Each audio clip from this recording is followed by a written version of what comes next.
hambog ng Sagro Crew. Una sa lahat, gusto kong magpaalam, lalong-lalo na sa'yo. Dahil kahit saan ako mapunta, palagi mong hawak ang puso ko.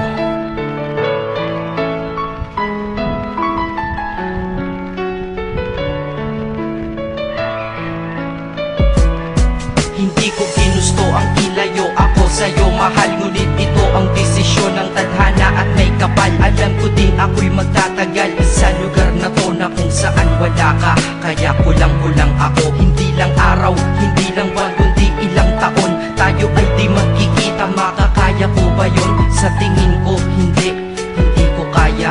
Dahil ako'y mamamatay kapag wala ka. Wala ka, nandito sa aking tabi, kaya di na mapigil ang luha. Gusto kitang makapiling, mayakap, mahalikan yun, hindi ko pa makuha. Dahil ilang kilometro at milya ang ating distansya at ating pagitan. Panguhulila ko sa iyo, yan ang resulta ng aking biglaang paglisan. Di ito madali para sa'yo, ngunit mas hindi madali ito para sa'kin. At alam ko hindi tayo magkakalapit kahit sa 1,000 dalangin. Nadadama ang lungkot at puot, hinagpisat ang pagkabigo at pasakit. Ngunit gaano ka man kalayo sa aking puso, palagi ka ditong malapit. Hindi ko